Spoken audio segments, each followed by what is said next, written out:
നമസ്കാരം. Raf talks ഫുട്ബോളിലേക്ക് ഏവർക്കും സ്വാഗതം. ഇന്നലെ യുവേഫ ചാമ്പ്യൻസ് ലീഗിൽ നടന്ന മത്സരത്തിൽ ഒരു ഗംഭീര വിജയമാണ് സ്പാനിഷ് വമ്പന്മാരായ FC ബാഴ്സലോണ സ്വന്തമാക്കിയിട്ടുള്ളത്. എതിരില്ലാത്ത 5 ഗോളുകൾക്കാണ് സ്വിറ്റ്സർലാൻഡ് ക്ലബ്ബായ യങ് ബോയ്സിനെ അവർ പരാജയപ്പെടുത്തിയിട്ടുള്ളത്. മത്സരത്തിൽ റോബർട്ട് ലെവൻഡോസ്കി 2 ഗോളുകൾ നേടിയിട്ടുണ്ട്. റാഫീഞ്ഞ 1 ഗോളും 1 അസിസ്റ്റും സ്വന്തമാക്കിയിട്ടുണ്ട്. ഇനീഗോ മാർട്ടിനസ് 1 ഗോളും 1 അസിസ്റ്റും സ്വന്തമാക്കിയിട്ടുണ്ട്. പക്ഷേ മത്സരത്തിൽ ഏറ്റവും മികച്ച പ്രകടനം നടത്തിയത് റാഫീഞ്ഞ തന്നെയാണ്. മാൻ ഓഫ് ദി മാച്ച് പുരസ്കാരം സ്വന്തമാക്കിയതും അദ്ദേഹം തന്നെയാണ്.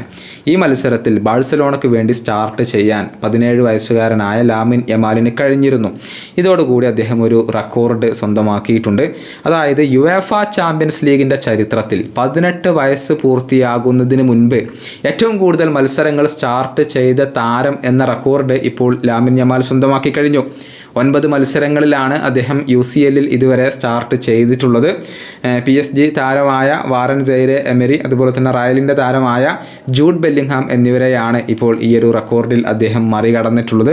8 വീതം മത്സരങ്ങളാണ് ഈ 2 താരങ്ങളും 18 വയസ്സ് പൂർത്തിയാകുന്നതിന് മുൻപേ UCL സ്റ്റാർട്ട് ചെയ്തിട്ടുള്ളത്.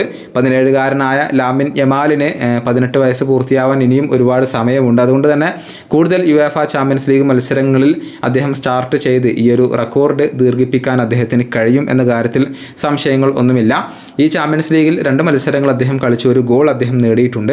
അതുപോലെ തന്നെ ലാലിഗയിൽ മിന്നുന്ന പ്രകടനമാണ് യമാൽ നടത്തുന്നത്. 8 മത്സരങ്ങളിൽ നിന്ന് 4 ഗോളുകളും 5 അസിസ്റ്റുകളും അദ്ദേഹം സ്വന്തമാക്കി എന്ന് പറയുമ്പോൾ ഈ സീസണിൽ ഇതിനോടകം തന്നെ FC ബാഴ്സലോണയ്ക്ക് വേണ്ടി 10 ഗോൾ പങ്കാളിത്തങ്ങൾ വഹിക്കാൻ ലാമിൻ യമാലിന് കഴിഞ്ഞിട്ടുണ്ട് എന്നുള്ളതാണ്. അദ്ദേഹത്തിൻ്റെ ഒരു മികവ് തീർച്ചയായും FC ബാഴ്സലോണയ്ക്ക് ഏറെ ഇപ്പോൾ ഉപകാരപ്പെടുന്നുണ്ട്. ഏതായാലും വലിയ ഭാവി ഇപ്പോൾ ആരാധകർ കാണുന്ന ഒരു താരമാണ് ലാമിൻ യമാൽ. ഈ വീഡിയോയുടെ അവസാനിപ്പിക്കുന്നു. ഫുട്ബോൾ ലോകത്തെ കൂടുതൽ വിശേഷങ്ങളുമായി റാഫ് ടോക്സ് വീണ്ടും എത്താം.